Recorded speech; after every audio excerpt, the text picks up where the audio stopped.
Buen día con todos. Nosotros somos el grupo 6, conformado por Calizaya Corina, Ortiz Araceli, Poma Nicole, Paredes Diana, Salas Stephanie y Valderrama Leonardo. El día de hoy les vamos a exponer sobre la norma S010 respecto al diseño y construcción con madera, haciendo énfasis en el capítulo 2 de los artículos del 1 al 13. Buenos días, mi nombre es Nicole Saimi Pomorosco y voy a empezar con el artículo 1, el cual consiste en alcance y proyecto, ejecución e inspección de la obra, en lo cual le vamos a tomar 6 puntos. El primero sería, aplica para estructuras de madera o, en este caso, que puedan ser mixtas. Esta debe ser realizada por profesionales y técnicos de cada especialidad según corresponda. Tercer punto, se debe cumplir con los requisitos de la norma, en este caso la E020 y la E030, tanto para cargas y sismo resistente. Cuarto punto, realizar una memoria descriptiva del terreno, el cual nos va a ayudar a tener la ubicación del terreno, el entorno donde va a ser realizado el proyecto. Como quinto punto tenemos detallar en los planos lo que vendría a ser la cantidad de los materiales que van a ser comunión, el grupo estructural que pertenece a la madera a usarse, luego también la capacidad aportante del terreno y la sobrecarga del diseño. Como sexto punto, tenemos que el constructor proporciona al inspector las facilidades para ordenar el ensayo de calidad de los materiales empleados, ya sea para hacer ensayos o muestreos, entre otros. Gracias. Ahora vamos a empezar con el artículo 2, en el cual vamos a indicar algunas consideraciones. Primero tenemos que tomar en cuenta los aspectos propios que presenta la madera. Luego tenemos que tener en cuenta el control de la humedad, el cual no debe exceder al 22%. Ahora, las maderas estructurales de densidad alta y muy alta pueden ser usadas en estado verde para facilitar su clavado y labrado de esta. Por último, hacer uso de preservantes en las maderas que no son naturalmente durables. Ahora tenemos 3 tipos de madera: la madera rolliza, la madera cerrada y la madera laminada. Empezaremos con la madera rolliza. En esta madera tenemos que tener en cuenta el diámetro que es considerado en el diseño de la madera. Corresponderá al diámetro mínimo de los elementos de la obra. Ahora, la madera aserrada se denomina así a la madera escuadrada, cuya función es básicamente resistir. Por último tenemos la madera laminada. Se define como madera laminada al material estructural obtenido de la unión de tablas entre sí mediante el uso de adhesivo, es decir, cola o algún tipo de clavado. El contenido de humedad promedio deberá ser entre 8 a 12%, no debiendo las tablas tener una diferencia de diámetro que no exceda del 5%. Las colas usadas deben ser resistentes al agua. Gracias. Continuando con la exposición, tenemos el artículo 3, tableros a base de madera, que se divide en 4. Como primer punto tenemos el tablero de contrachapado, que este es destacado por su estabilidad, ligereza y resistencia. Como primer punto, nos explica en el artículo que para el uso estructural deben ser fabricados con un mínimo de 3 chapas de 0.4 de densidad, además de que pueden usarse como cartelas en nudos de armaduras. Y también pueden ser usados como revestimiento estructural, pero estos deben tener como un espesor mínimo de 8 milímetros. Como segundo punto tenemos los tableros de partículas. Explica que ese tipo de tableros debe ser fabricado con colas resistentes a la humedad, para que así estas puedan ser usados como revestimientos estructurales y deben tener como un espesor mínimo de 10 milímetros. En comparación con el anterior, este no puede ser usado como cartelas en nudos de armaduras. En tercer punto están los tableros de fibra, que estos son clasificados según su densidad, como es los tableros blandos y los tableros semiduros y duros. En el caso de los tableros blandos deben tener una densidad máxima de 0.4 y estas solo pueden ser usadas como aislamiento térmico y acústico. En el caso de los tableros semiduros y duros deben tener una densidad mayor a 0.4 y estas solo son especialmente usadas para revestimiento interior y exterior. Para el cuarto punto del artículo 3 están los tableros de lana de madera. Para estos tableros con densidad de 0.3 a 0.65, endurecidos y correctamente confinados dentro del marco de madera, se podrán usar como muros con capacidad de resistencia a cargas laterales de corte. Continuando con el artículo 4, diseño con madera, que está dividido en 6 puntos. Como primer punto, las particularidades del diseño con madera. En este artículo explica que ya que la madera es considerada un material homogéneo e isotónica, es importante especificar las propiedades mecánicas según la dirección paralela o perpendicular a la fibra. También se considera que para las construcciones con madera debe tomarse en cuenta criterios de coordinación modular, buscando la relación entre las dimensiones de los ambientes arquitectónicos con las dimensiones de las piezas. Como segundo punto están los métodos de análisis. La determinación de los efectos de las cargas en las estructuras debe efectuarse con hipótesis consistentes y métodos aceptables. Como tercer punto, en método de diseño, para el diseño debe hacerse que para las cargas de servicio, es decir, usando el método de fuerzas admisibles, estos esfuerzos son únicamente aplicables en madera estructural. Además de que para estos elementos estructurales, para el diseño se debe tener en cuenta, ya que es importante, la resistencia, la rigidez y la estabilidad. Continuando con el artículo 4, el punto 4, cargas, explica que las estructuras deben estar diseñadas para soportar ciertas cargas, como es la carga muerta, las cargas vivas y las cargas de sismos, vientos y nieve.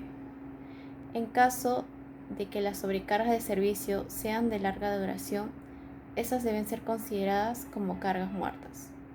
Como quinto punto, esfuerzos admisibles. Estos esfuerzos deben ser usados para el diseño de elementos de madera de cada grupo ABC. Como se puede observar en la tabla, las equivalencias de cada una de ellas, como es la flexión, la tracción paralela, comprensión perpendicular y corte. En el sexto punto está el módulo de elasticidad.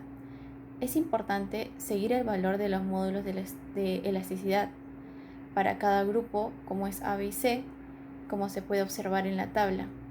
En general, se utiliza el módulo de elasticidad mínimo solo en caso de muros entramados, viguetas y entablados. Deberá usarse el módulo de elasticidad promedio.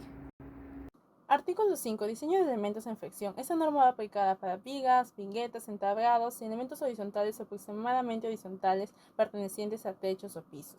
Sobre la deflexión admisible se van a calcular en los siguientes casos: combinación más desfavorable de cargas permanentes y sobrecarga de servicio, o solamente cuando actúen las sobrecargas de servicio. Sobre la deflexión máxima para el primer caso, en edificaciones con cielo raso de yeso, ser L sobre 300 y sin este último L sobre 250, y para techos inclinados y edificaciones industriales L sobre 200. Para sobrecarga de servicio va a ser L sobre 350 o 13 milímetros como máximo.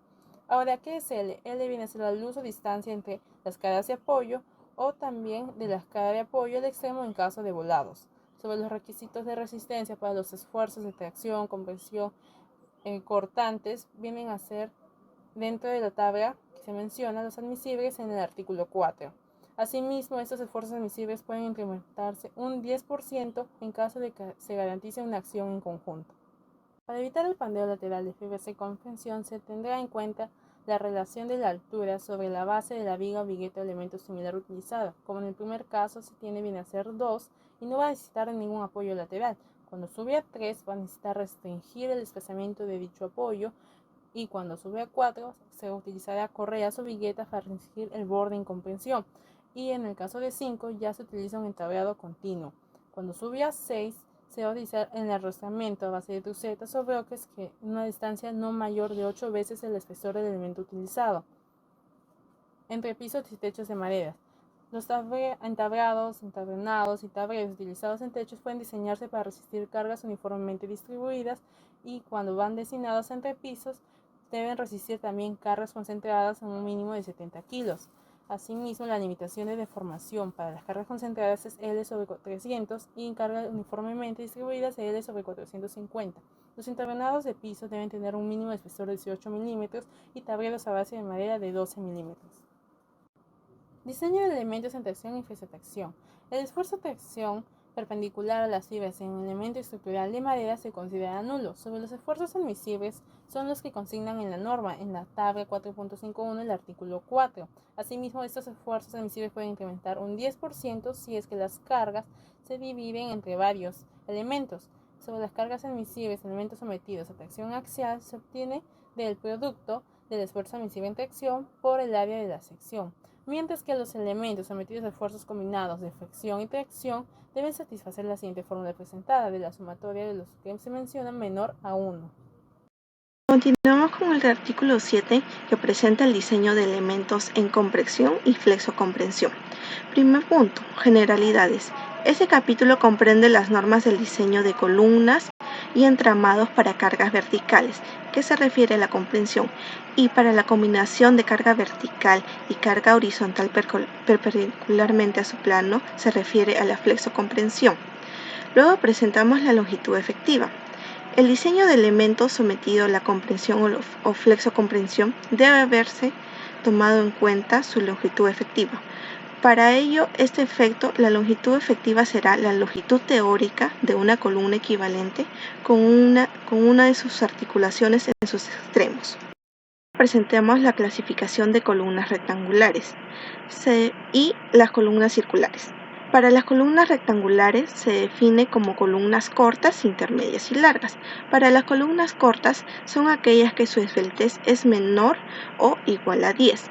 Para las intermedias su esbeltez es mayor a 10 y menor que SK. Y para las largas su esbeltez es mayor que SK y menor que 50. Para las columnas circulares están también las cortas, intermedias y largas. En este caso, las cortas su esbeltez será menor o igual que 9. En este caso, para las intermedias será mayor a 9 y menor que SK. Y para las largas será aquellas que su esbeltez será mayor que SK y menor que 43. Luego presentamos el artículo número 8, que se refiere a los muros de corte, carga, lateral, sismo o viento. Presentamos las generalidades. Este capítulo norma el diseño de muros sometidos a cargas horizontales, laterales, originadas por movimientos sísmicos o la presión de los vientos.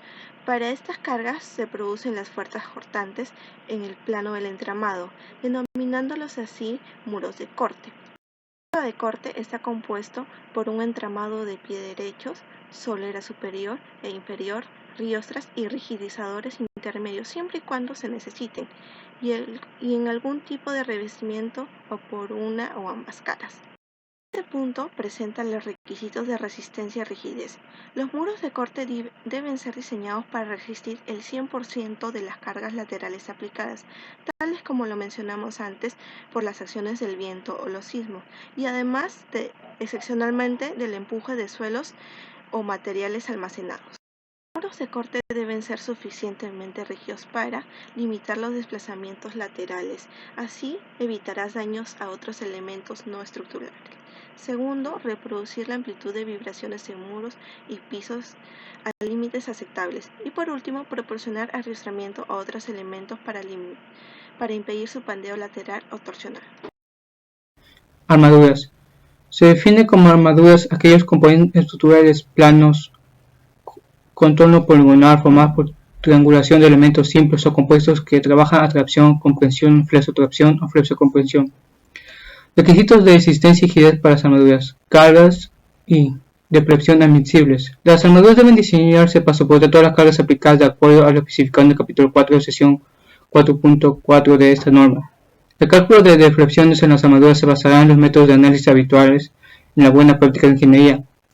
Criterios de diseño. Criterios de diseño de la armadura son las generalidades, hipótesis usuales, longitud efectiva y esbeltez. Estabilidad y ariostramiento. Son apoyos, ariostre de la cuerda superior, de la cuerda inferior, de conjunto de transversal a las armaduras. Artículo número 10. Uniones. Arcases. Se refiere a uniones clavadas y empernadas. Se aceptarán otro tipo de elementos de unión tales como anillos, grapas, conectores, multiclavadas, etc., siempre y cuando su fabricación y uso cumplan con normas extranjeras conocidas, mientras se establecen unas normas nacionales. Uniones clavadas. Características. Clavo comunes de alambre de acero. Cargas admisibles para sillamiento simple según longitud, diámetro y tipo de madera. Factores de modificación de cargas según tipo de unión. Uniones empernadas. Características. Dos o más elementos de madera o elementos de madera y pletines metálicos. Colocar arandelas entre la cabeza, la tuerca y la madera.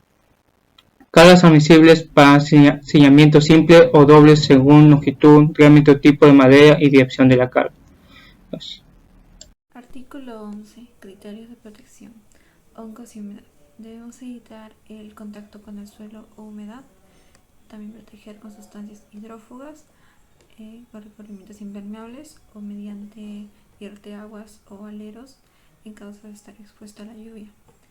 Debe apoyarse en anclajes con tratamientos anticorrosivos o sobre cimientos en caso de estar expuesta a la intemperie. En climas húmedos se debe ventilar el espacio y proteger con recubrimientos impermeables.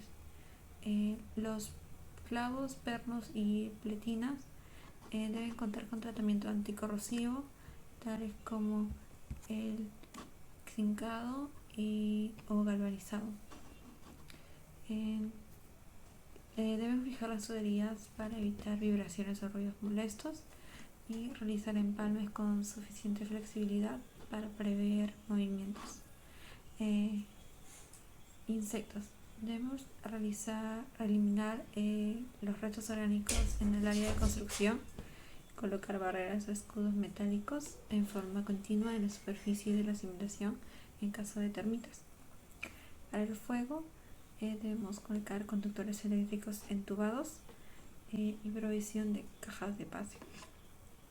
También en zonas próximas a fuentes de calor, proveer aislamiento o protección con material incombustible o con sustancias retardantes con resistencia mínima de 1 hora. Artículo 12. Requisitos de fabricación y montaje. Práctica de fabricación. Las secciones y longitudes de la pieza deben estar especificadas en los planos. No deberían debilitarse las secciones de elementos de madera con las perforaciones hechas para la colocación de tuberías. En la sección transversal, las dimensiones menores de 150 milímetros serán de menos 1 milímetro a más 2 milímetros, mientras que las mayores de 150 milímetros serán de menos 2 milímetros a más 4 milímetros. En la longitud será de menos 1 milímetros a más 3 milímetros para todas las piezas. Las armaduras y tímpanos deben tener una tolerancia de 0.5 milímetros por metro de longitud y su peralte deberá tener 1 milímetro por metro de altura. Carga y descarga. No deben introducirse esfuerzos no calculados o daños en las superficies y aristas. Calcular previamente los esfuerzos por los accidentes de transporte o manipulación de elementos estructurales. Almacenamiento. Se debe depilar de tal forma que no estén sometidos a esfuerzos para los que no están diseñados. También se debe mantener protegido de la lluvia, humedad y del sol. Deben tener buena ventilación y almacenar sobre superficies niveladas. Para el transporte, cuando los elementos y componentes tengan dimensiones considerables, es necesario elaborar una hoja de ruta. Artículo 13. Mantenimiento. Toda edificación de madera, aunque esté bien construida, necesitará revisiones, ajustes y reparaciones a lo largo de su permanencia. Revisiones periódicas. Se deberá reclavar en caso de desajuste, cambiar las piezas con roturas, deformaciones o que estén podridas. Debemos pintar las superficies deterioradas por el viento y el sol, revisar para evitar la presencia de termitas y garantizar la ventilación para un funcionamiento adecuado, evitar humedades que podrían causar formación de hongos y revisar la protección contra incendios.